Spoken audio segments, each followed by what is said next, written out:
Hi there, and welcome to this discussion of Elevator. This is a re-recording of a presentation that was given in late March because that recording didn't turn out so great. So I'm going to go through basically the same type of presentation and demo of Elevator that we did during that event. What we don't have is the question and answer portion, so we'll be building out some frequently asked questions on our website. And if you have questions after viewing this, definitely get in touch. If this is your first exposure to Elevator, I'd recommend heading over to www.elevatораpp.net to watch the other intro video to learn a little bit about what the application is all about at the very high level. This presentation is going to get into a bit more of the nitty-gritty of actually using Elevator. So let's get started. I have just a few slides to hit on the most important points of what Elevator is, and then I'm going to move into some demonstration of what content looks like within Elevator, followed by a demonstration of how you go about actually getting content into Elevator and what that process is all about.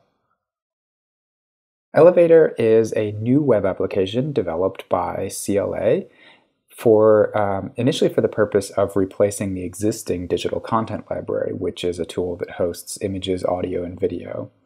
The DCL is a curated collection. All the content that's in there has been entered by librarians, by curators within CLA, and it hosts a variety of content from across the college and from a few other colleges. When we started looking at redeveloping the application, we knew that we wanted to make it a more flexible tool that could meet some other use cases that we'd seen both inside the college and across campus. That led us to one of the first most important points about Elevator, which is that this new tool is totally cloud-based. It runs on Amazon's computing cloud called Amazon Web Services and uses a bunch of their different technologies. And what that means is that we're able to really easily divide up our resources so that we can make it so that if you want to use Elevator, you provide storage through Amazon's platform just by paying them via credit card, and you're responsible for the costs that you incur. There's not like cross-college billing or invoicing you for a percentage of an FTE or any of that stuff. It's purely a pay-for-what-you-use model. And one of the great things about Amazon's platform is that because it's so massive, things like storage are really, really cheap. So for most users of this system, storage costs are going to be just a few dollars a month or maybe even less. So we really love the cloud platform. It also lets us scale really broadly. So if we have a sudden influx of videos, for example, we can automatically boot up extra servers to take on that load. And so there's no waiting for sort of new servers to be built and then delivered and then installed in a data center and configured. It's literally instantaneous. So we love this cloud platform. We're really excited about what it's going to allow. Related to that, this new tool is also totally open source, so we're making it really easy for people who want to play with the open source to set it up themselves, to get going without needing to have special access to databases or anything else. It's all just a matter of getting the open source software and configuring it on the cloud platform. The next really important component of Elevator is that it'll accept any file. Our current tool, the DCL, only accepts images, audio, and video. And in the past, we've had requests for adding things like PDFs or some other file formats. And what we said is, well, why would we sort of whitelist file formats? Why don't we just accept anything? At a minimum, we're going to be able to store those files and let you download them again in the future. But we've built a plugin architecture that lets Elevator support lots of different file formats. And I'll give you a demo of some of those in a minute. But even if it's a proprietary file that we've never seen before, Elevator is going to be able to host that for you. Finally, Elevator can support any metadata. So whether you've got a really rich metadata schema like Dublin Core, or you just want to categorize like the title of an image, you can customize the metadata and you can mix and match different metadata types. So if you want to have an advanced metadata template and a simple metadata template, or a metadata template for your videos and one for your events, you can do that. We think this is one of the most powerful features of Elevator, because when we went and looked at some of the other products on the market, we found that they were pretty strict in the way they enforced their metadata formats. And instead, we wanted to be really flexible and allow you to customize just the types of metadata that you need for your assets. And so that's what we've done. So what I'm going to do now is switch over to a demo where we're looking at some content that's been imported from the old DCL tool into Elevator. And so this is an example of a really rich metadata schema where all of this content has been entered by people whose job it is to be entering this content. So it's very well controlled. It's very rich and very powerful. You'll see we've got a bunch of different metadata entries on the right here, and many of these are expandable. So we start to build these connections between different records. So I can expand out the creator and learn more about the creator, when he was born, when he died. I can drill down and get more information about where this asset resides today, and I can get more information about when it was created originally. There's information about the materials and all of that. The image itself is a really nice viewer within the web. You can zoom it, you can go full screen, and you can also grab an embed link. All of the assets within Elevator can be embedded in other websites really easily. Later in this demo, I'll talk through the permission system and how you can control where things get embedded. I can also download either this web version of the image, or I can download the original file that was uploaded in the first place. In this case, it'd be a really high quality TIFF. And I can get some more information about that original file as well. One of the things we're really excited about is that Elevator is smart about the relationships you build. So in this case, we know who created this image, and we can figure out what other works were created by the same person. So if I scroll to the bottom here and say more like this, it's going to show me the other works by the same creator. And then I can click into one of those and continue to explore. We think this is a really powerful way to discover other content within the tool that you might not have found just by searching on a particular term. Next, I want to look at an example of a movie within Elevator. So this is a video, a long uploaded video clip. You'll see we have a lot more creators here because we've actually, in this case, put actors into this field. We have some information about the creation, the runtime in the movie. And one of the neat things you get with video files is you can actually make little clips of the video files. So this is a fairly long video, but if I click the little clock icon, I could actually trim and excerpt just a little snippet of the video and share that or embed that on a website. And you can do many of these. So if, for example, you wanted to upload a full-length video of a conference, you could clip out individual speakers and link to them directly, all within the tool. You'll see the same sorts of icons that we saw in images, so I can download a compressed version of my original file, or I can get back the original file. And again, this is just dependent on the permissions that I have. You'll see the same sort of cool stuff here in terms of the more like this. In this case, we found another video that's been uploaded that has many of the same actors in it, and so by clicking through, I would get to that video as well. Next, I'm going to flip over. This is a PDF. You can see this is using a different metadata schema. This is obviously some test data here, but you'll see that all within the same tool, I've mixed this rich metadata schema with this much more simple metadata schema. In this case, this is a PDF where we've gone out and extracted a still of the first page of the PDF. But what we've also done is gone in and extracted all of the text from the PDF because it was a text-centric PDF, it wasn't just images, and we've indexed that for searching as well.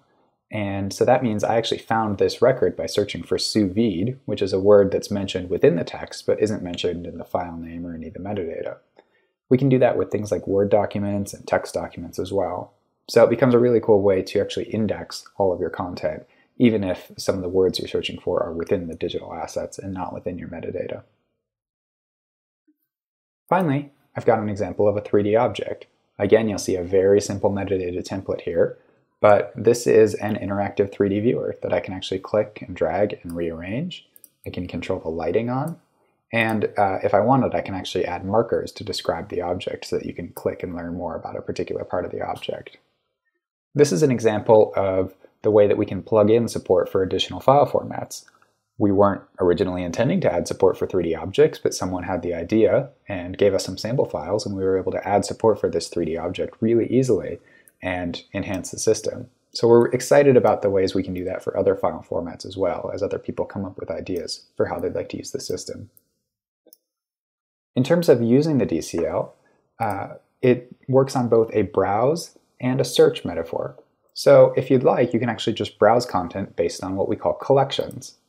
So if I bring up my list of collections here, you'll see in the case of the DCL content, our collections are broken down by department, and I can click into a particular collection and I'll get back the assets within that collection. And so I can just browse through the content, and when I see an asset I want to learn more about, I'll just click into it.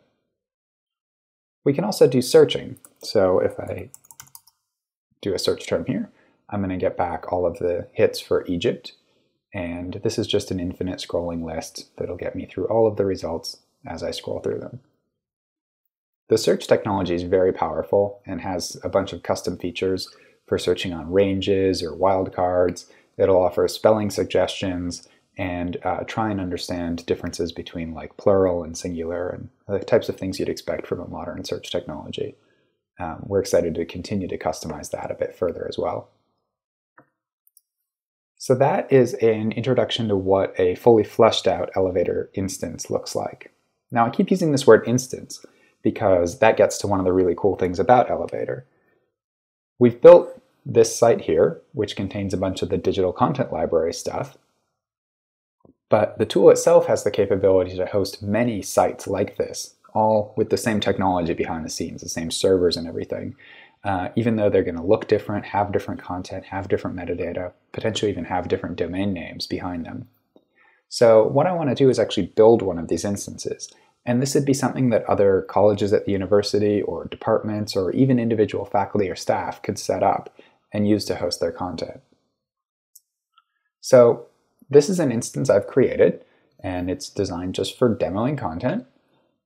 Right now I haven't done any configuration on it. This is sort of what you get out of the box when you get a new instance.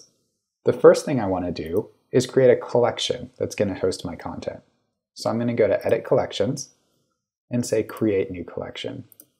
And I'm going to use this repository to host presidential speeches. So I'm going to call this collection Presidential Speeches. And I'll click Create Collection. The next thing I want to do is I'd like to create a template for cataloging the types of assets I'm going to be adding. So I'm going to go to Edit Templates, and I'll say Create New Template. And this will be Presidential Speech. I want to include this in my search results, and now I just start adding fields. We don't enforce any mandatory fields. If you just want a title field or you just want a file field, that's totally up to you. So I'll add a speech title field, and then over on the right side, you customize how this field works. Should it be shown at all? Should it be indexed for searching? Do you want it to display in the search results? And do you want to be able to have multiple copies of this field? All of this is documented, of course, in our manual. Next thing I think I'd like is a description of the speech. So I'm going to make this a text area. We'll display that as well. Next, I'm going to add a location. I'll just call that one location. And I'm going to add a date for the speech.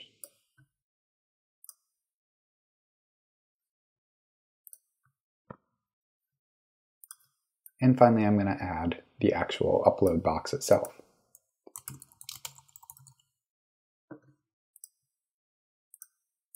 Now, when uploading assets, you have the option to ask us to automatically extract things like location and date from the file. In this case, the files I'm going to be working with don't have any of that data, so I'm going to turn that extraction off. You'll notice in the field type, I've got a bunch of other fields. For example, I can do select dropdowns, or a multi-select, which some people would call a cascading select, where you say like North America, United States, Minnesota, St. Paul. And so you have a cascading select. We can do tag lists, and then you can build connections between assets as well. So you customize these metadata schemas however you'd like. You can have many of them within one instance and mix and match them, and you can even switch from one to another. And as long as you've named your fields the same way, you can actually start with a very basic template and then switch an asset over to a more advanced template. It's very flexible. I'm going to go ahead and create this template, and now I'd like to add some assets. So I'm going to go to Edit and choose Add Asset and use that template. You'll notice everything happens through the browser, So I'm going to just pop up my cheat sheet here in another window. Okay, so this first file I'm going to upload is the Select USA Investment Summit. I'm just going to put the title in there again for now. The location on this, I could enter the lat lon, but instead I'm going to just search. So I'm going to say National Harbor, Maryland. And I don't think the speech actually took place within the harbor itself, so I'm going to just drag the pin down for now. If I wanted to add a second location, you'll notice I've got a plus button up here. Any of these fields can be duplicated, so I could add multiple locations to this asset. For date, I'm going to say it is the 23rd of March. You'll notice we validate that date. Our date fields are really smart. They support things like BCE and millions of years ago. They support individual hours or minutes, and they actually support natural language entry as well. And next I want to upload that file. So I've actually got a movie here. I'm just going to drag and drop it in actually. And that movie is now uploading. I'm going to go ahead and click on Save. I'm going to use some magic editing here to skip over the rest of this upload. Okay, so you see that file has finished uploading and has actually already processed and created a thumbnail. And now in the background it's going out and creating a compressed copy. It'll actually create a couple different compressed copies so that the video will stream well for people on slower connections and faster connections and all of that.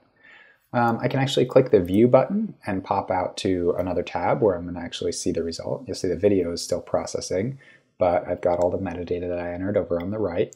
I can click on the location and actually see that location I dropped. But what I'd actually like to do is add another asset. So I'm going to add a second speech, and this is going to be the payday lending speech. Birmingham, Alabama. I don't know the actual address for that one, so I'll go with that. And this one took place on the 26th of March. So now I'm going to go ahead and drag in one of the assets I have for this video, or for this speech. And in this case, it's a still image, just a snapshot from the event. And you see it's a JPEG and it's now already processed and been updated. And I'll click Save on this event. Now, what I'd really like to do is add a video as well, but you notice I don't have that plus button here, so I can't add a second file. Well, luckily I can customize that because I control everything about the way that Elevator works. So I'm going to go ahead and go back into my Edit Templates. I'm going to edit that template and scroll down to File Upload, and all I need to do is check the box for Allow Multiple and click Submit. And now I'll go back to that and just refresh that page. And now you'll see I have the option to add another file to this asset. So I'm going to go ahead and drag in my video for this one as well. And again, we'll use some magic editing to skip over the upload process here. Okay, so that file has finished processing or finished uploading, and again is now processing in the background. Within just a second or two, we should see the thumbnail from the video pop in, and then over the next minute or two, it's going to actually convert the video to those formats again. Now what I want to do while that goes ahead and does its thing is I'm going to go ahead and talk about some of the searching that we can do now that we've added these two assets. So the first thing I'm going to do is just click the search box and do an empty search. And you'll see both of my results come back. And I've got a little eyeball here saying that I've got two assets within this one. I don't have the eyeball here, which means I've only got the one asset. You'll notice that I don't have anything down here below the image. And that's because, again, in my template, I didn't add any sort of additional fields that I wanted displayed in my search results. But I can go back and customize that. So I'll go back into Edit here, and I'll say, I'd really like to include the date within those search results. So I make that change, and I just refresh my search results, and now the date shows up there as well. And so I can do that with any field. I've got a standard sort of list view if I prefer to look at my content that way with a little bit bigger image. But the really cool stuff is some of these other tabs up here. So the map view is going to show me my two different entries on the map, and I can actually click on the pin and then go right into the event that way. Or if I go back to my search result, I can go to a timeline view, and I can actually see both of those events on a timeline with the date they actually took place. I've also got a gallery view where I can look at the images from this event within a gallery, and I can actually display this full screen. And so this is really nice for building presentations. I've also got the ability, if I go into one of these events and I pull up the location field, we've got the ability to say, show me any assets that are near this one, and that'll use a GeoSearch. And you can customize the distance. By default, it's going to be show me everything within 100 miles. In this case, there's only one entry, so I just end up back here. But if you had a bunch of things, this becomes a really cool way to discover your content. You'll notice as well that this video has now finished processing, and I can actually play it directly within my browser. We've got a nice player that has thumbnails as you zoom around here. And I can go back to my search results and go into that other event as well and see the still image, and then also see the video as well. So we're still finishing processing this one. So that's an introduction to the sort of way you add assets and the way you search assets. The last thing I want to talk about is the permission scheme. By default, when you get an instance, no one has access to your content at all. You're the only person with access, the administrator, whoever that is. But you can control permissions on an instance-wide basis, on an individual collection, or based on what we call drawers, which are ways to sort of curate different collections of content. So if I go into the instance permissions page here, I can start to grant permissions to different groups.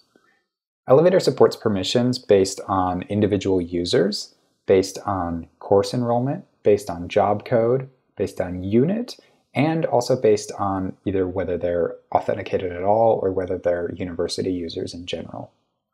The first thing I want to do is make it so anyone who has a university login can come into my site and search and browse my content.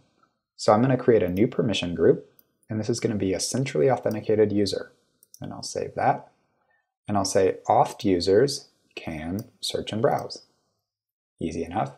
But now what I'd like to do is give a handful of people permission to actually add content as well. So I'm going to do create a new group, and I'm going to say specific people, and this is going to be my curators, and I'm going to add Rebecca Moss, and I'll add myself as well. And I'll click Save, and I'm going to say these people have the ability to add assets.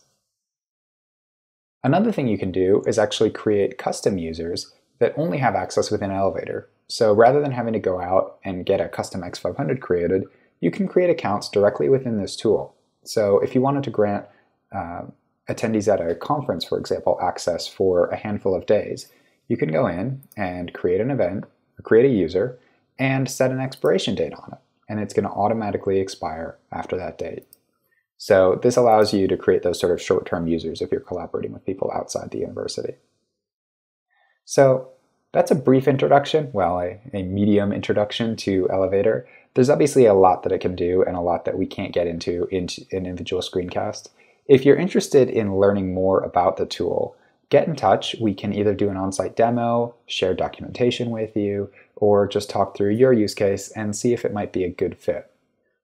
Just get in touch or visit www.elevatorapp.net for more information. Thank you.